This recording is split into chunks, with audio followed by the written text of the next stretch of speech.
কর্মসংস্থান সৃষ্টির মাধ্যমে দেশের দরিদ্র, বিত্তহীন, ভূমিহীন জনগোষ্ঠীর জীবনমান উন্নয়ন ও দারিদ্র্য দূরীকরণের লক্ষ্যে পল্লী কর্মসহায়ক ফাউন্ডেশন পিকেএসএফ সক্রিয়ভাবে কাজ করে যাচ্ছে। ১৯৯০ সাল থেকে লাভের জন্য নয় এই মূল মন্ত্রকে ধারণ করে পুঁজি সরবরাহের পাশাপাশি প্রয়োজনীয় সেবার সমাহার এবং সেসবের বিকাশ লাভের পরিবেশ সৃষ্টির লক্ষ্যে পিকেএসএফ বিভিন্ন ধরনের কর্মসূচি পরিচালনা করছে। এরই ধারাবাহিকতায় পিকেএসএফ পূর্ণকালীন কর্মসংস্থানের সুযোগ সৃষ্টিকারী অর্থনৈতিক কর্মকাণ্ড পরিচালনা করার জন্য আয় বৃদ্ধিমূলক কর্মকাণ্ডে আর্থিক ও কারিগরি সহায়তা প্রদানের মাধ্যমে নারী পুরুষদের স্বাবলম্বী হতে সহায়তা করছে। ক্ষুদ্র ঋণ আয় বৃদ্ধিমূলক কর্মকাণ্ড ত্বরান্বিত করে থাকে। পক্ষান্তরে মাইক্রো এন্টারপ্রাইজ ক্ষুদ্র উদ্যোগ পূর্ণকালীন কর্মসংস্থান সৃষ্টিকারী উদ্যোগ, যেখানে উদ্যোক্তারা নিজের এবং পরিবারের অন্য সদস্যের পাশাপাশি পরিবার বহির্ভূত জনগোষ্ঠীরও কর্মসংস্থানের সুযোগ সৃষ্টি করে থাকে। এর ফলে এই সকল উদ্যোগী মানুষ ক্ষুদ্র উদ্যোগ ঋণ নিয়ে তা যথাযথ ব্যবহারের মাধ্যমে শুধু স্বাবলম্বী হচ্ছে না, একই সাথে তাদের মানবমর্যাদাও প্রতিষ্ঠিত হচ্ছে। প্রথাগত ক্ষুদ্র ঋণ থেকে বেরিয়ে এসে পিকেএসএফ ক্ষুদ্র ঋণকে বহুমুখীকরণ ও বৈচিত্র্য আনয়নের মাধ্যমে ক্ষুদ্র ঋণ পরিচালনার কাঠামোতে আমূল পরিবর্তন এনে ঋণ কার্যক্রমকে যুগোপযোগী ও দরিদ্র বান্ধব করেছে। কর্মসংস্থানের লক্ষ্যে পুঁজি সরবরাহের মাধ্যমে গ্রামাঞ্চলে কাজ শুরু করলেও পরবর্তীতে শহরাঞ্চলেও বিভিন্ন উৎপাদনমুখী ও সেবামূলক কার্যক্রমের জন্য অর্থ যোগানে পিকেএসএফ বিশেষ অবদান রাখছে।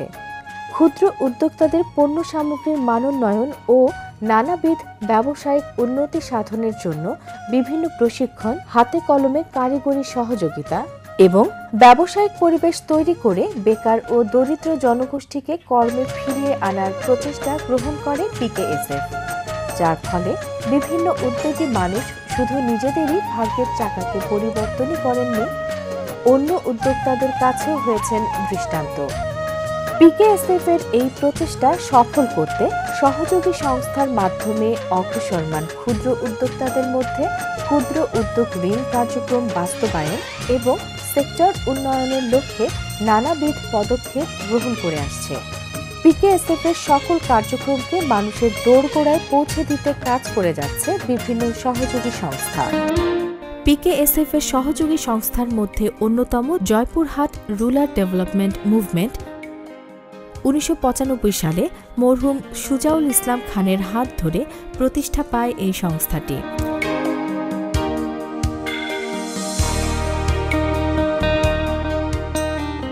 পল্লী কর্মসহায়ক ফাউন্ডেশন ১৯৯০ সালে প্রতিষ্ঠিত হয়। এর মূল লক্ষ্য ছিল তখনও এবং এখনও আছে কর্মসংস্থানের মাধ্যমে দারিদ্র্য নিরসন। প্রথমে খুব ছোট আকারে শুরু হয়, মাত্র ৩০ লক্ষ টাকা পুঁজি নিয়ে।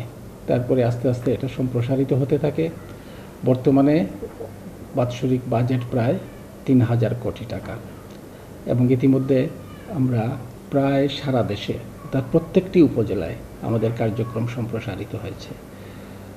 যদিও কর্মসংস্থান সৃষ্টির কথা তার মূল লক্ষ্যের মধ্যে আছে, কিন্তু তবুও প্রথম দিকে ওই সময়ের চিন্তাভাবনার সঙ্গে মিল রেখে ক্ষুদ্র ঋণ দিয়ে কার্যক্রম শুরু হয়েছিল। পল্লী কর্মসহায়ক ফাউন্ডেশন তার সহযোগী সংস্থাদেরকে অর্থায়ন করত এবং তারা সাধারণ মানুষকে, দরিদ্র মানুষকে ক্ষুদ্র ঋণ দিতেন এবং সেইভাবে এটা সম্প্রসারিত হতে থাকে। কিন্তু কিছুদিন যেতে না যেতে এটা বোঝা যায় যে শুধু ক্ষুদ্র ঋণ দিয়ে দারিদ্র্য নিরসন সম্ভব নয়, আর টেকসই দারিদ্র্য নিরসন তো একেবারেই সম্ভব নয়। কাজেই ক্ষুদ্র ঋণে বৈচিত্র্যায়ন আনার একটা প্রচেষ্টা শুরু হয়। বৈচিত্র্যায়ন দুই দিক থেকে আনা হয়। একটি হচ্ছে যে প্রথাগত ক্ষুদ্র ঋণ সপ্তাহে সপ্তাহে পরিশোধ করতে হয়, সেখান থেকে বেরিয়ে মৌসুমি ঋণ এবং অন্যান্য ঋণ দেওয়া শুরু হয়, যেখানে হয়তো ১ মাস পরে বা ২ মাস পরে বা ফসল ওঠার পরে কয়েক মাস পরে ঋণ পরিশোধ করা হয়। এছাড়া অতি দরিদ্রদের জন্য ঋণের ব্যবস্থা ছিল না। পল্লী কর্মসহায়ক ফাউন্ডেশন একটি বড় আকারের অতি দরিদ্রদের জন্য ক্ষুদ্র ঋণ কর্মসূচি গ্রহণ করে মঙ্গা দূরীকরণের লক্ষ্যে।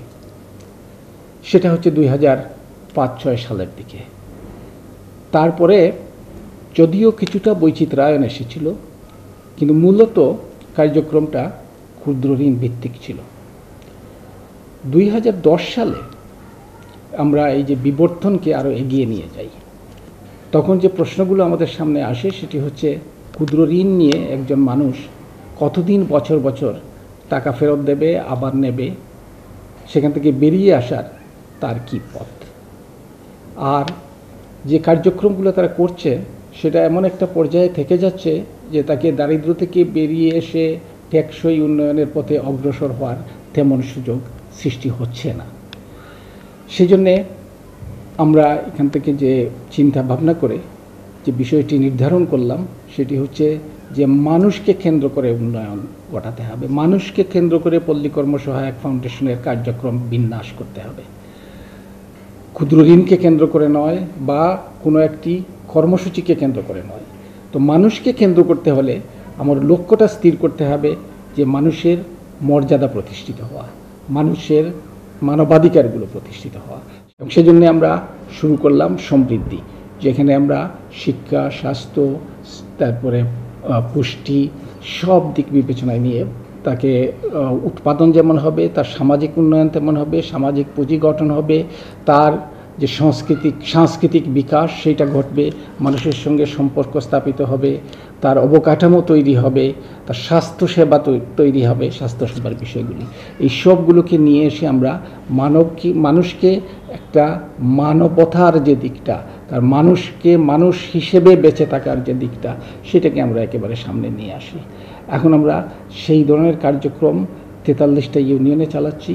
আরও আমরা লক্ষ্য করলাম যে সবচেয়ে মূলে আছে যে বিষয়টি, সেটি হচ্ছে শিক্ষা, প্রশিক্ষণ, স্বাস্থ্যসেবা এবং পুষ্টি। সুতরাং আমরা ইতিমধ্যেই আরও 100টি ইউনিয়নে এই কার্যক্রমটি শুরু করেছি।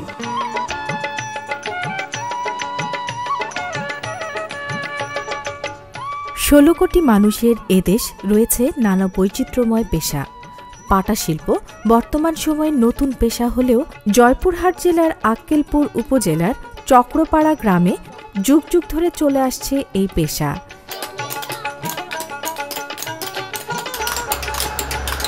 এই গ্রামে প্রায় 100 পরিবার জড়িত এই শিল্পের সাথে। আধুনিক যুগের ছোঁয়ার সাথে অনেক পরিবর্তন হলেও এই গ্রামে অনেকেই পুরনো পেশাকে ধরে রেখেছেন জীবনের সাথে। তাদের যত্নের এই পাটা গৃহিণীর মশলা বাটার কাজে ব্যবহৃত হচ্ছে। একজন শ্রমিক সারাদিন কাজ করে প্রায় আয় করছেন 1000 থেকে 1200 টাকা। এই শিল্পের সাথে যুক্ত হয়ে অনেকেই হয়ে উঠেছেন উদ্যোক্তা। দর্শক, চক্রপাড়া গ্রামের হতদরিদ্র পরিবারের সন্তান জাহাঙ্গীর হোসেন।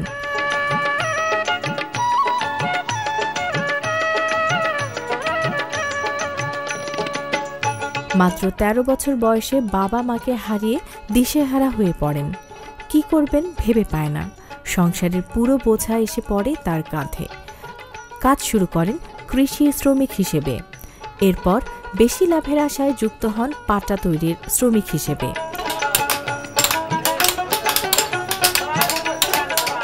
দীর্ঘ 13 বছর অন্যের কারখানায় কাজ করার পর জাহাঙ্গীর সিদ্ধান্ত নেন আর অন্যের কারখানায় শ্রমিক হিসেবে নয়, স্বপ্ন দেখেন নিজের একটি কারখানার। কিন্তু কারখানা করতে অনেক টাকার প্রয়োজন। কি হবে জীবনের স্বপ্ন? কি সব শেষ হয়ে যাবে?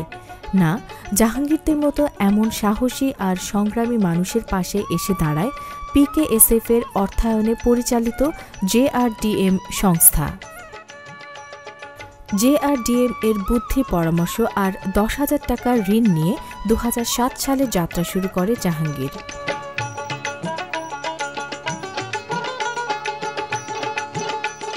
বাবা মারা যাওয়ার পরে সংসারে পুরা দায়িত্বটা আমার উপর এসে যায়।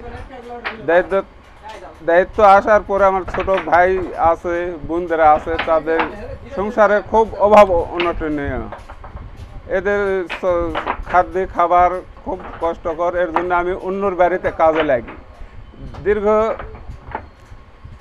2-3 বছর কাজ করার পরে সংসারের কষ্ট মেটে না, বিশাল কষ্ট।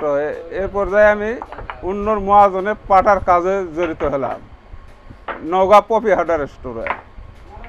যাই দীর্ঘ ওখানে 12-13 বছর কাজ করি। কাজ করার পূর্বে আসে আক্কেলপুর, নিজের দোকান নেই। দোকান নিয়ে সর্বপ্রথম একজন কর্মচারী নিয়ে এই পাটার কাজ এই জায়গাতে আমি চালু করি। চালু করে বিভিন্ন জায়গায় বিক্রি করে আসি। আস্তে আস্তে পর্যায়ক্রমে 1-2টাকে কর্মচারী বৃদ্ধি হয়। বৃদ্ধির পরে আস্তে আস্তে বিভিন্ন জায়গায় মোকামে ধরতে হয়। এর মধ্যে আমার তো শোচনীয় সংসার, টাকার দরকার। এরপর পাশে এখানে একটা জিআরডিএম সমিতি আছে, এখান থেকে তার ম্যানেজারের সঙ্গে, এরিয়া ম্যানেজারের সঙ্গে আমার পরিচয় হয়, পরামর্শ হয়। এই পরামর্শের পরে তারা আমাকে মতামত দেয়, যে সর্বপ্রথম আমাকে তারা 10,000 টাকা ঋণ দেয়। মাত্র একজন শ্রমিক নিয়ে যে কারখানার যাত্রা শুরু, সেই কারখানায় এখন কাজ করে প্রায় 20 জন শ্রমিক। প্রতিটি শ্রমিকের প্রতিও জাহাঙ্গীরের দারুণ মমতা। নির্ধারিত শ্রমের পারিশ্রমিক বাদেও কিছু ভালো বকশিশ দিয়ে থাকেন। জাহাঙ্গীর মনে করেন শ্রমিক হিসেবে কাজ করা কতটা কষ্টের, তাই তো শ্রমিকরাও মন খুলে প্রাণ খুলে নিজের মেধার সবটুকু শক্তি কৌশল প্রয়োগ করেন এই কারখানায়। আর সকলের মিলিত শ্রমে তৈরি হচ্ছে সুনিপুণ মশলা বাটার এই শিলপাটা।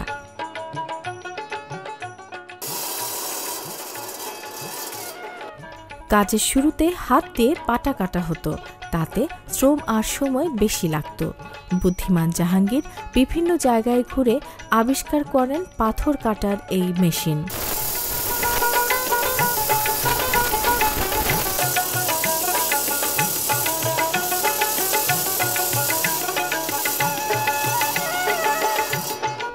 মেশিনে পাথর কাটার ফলে সময় আর শ্রমিকের শারীরিক সমস্যা দূর হয়।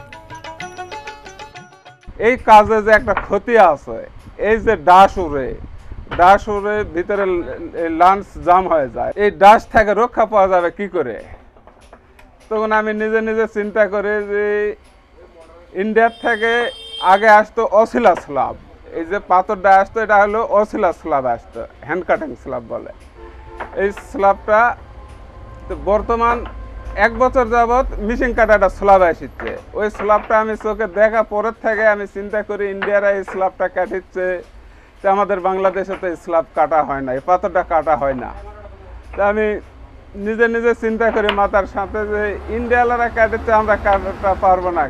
এটা ভাবতে ভাবতে আমি নিজে নিজে লোহা লস্কর কিনে একটা মিশিং বানানোর চিন্তা ভাবনা করলাম।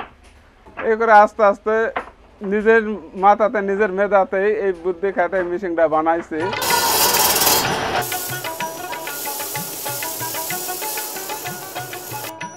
প্রথমে এই পাথর ভারত থেকে নিয়ে আসেন জাহাঙ্গীর। মেশিনের মাধ্যমে সাইজ অনুযায়ী কাটা হয় পাথর। এরপর বাটালির মাধ্যমে পালিশ করা হয়। এরপরে পরিমাপ বা আকৃতি অনুযায়ী পাটার দাম নির্ধারণ করা হয়। 200 থেকে 1000 টাকার পাটা রয়েছে এই কারখানায়।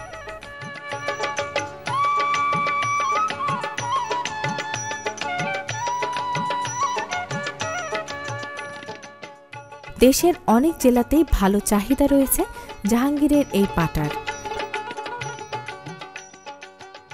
কারখানার আয় দিয়ে জাহাঙ্গীর কিনেছেন 8 বিঘা জমি। নিজে স্কুলের গণ্ডি না পেরোলেও 2 সন্তানকে স্কুলে পড়াচ্ছেন জাহাঙ্গীর। আরও করেছেন বাজারে এই স্টিলের দোকান। কাজের উপর দিয়ে আমি নিজে একজন কাজও করি, ব্যবসাও করি, এর মধ্যে দিয়ে সফলতা আসছে।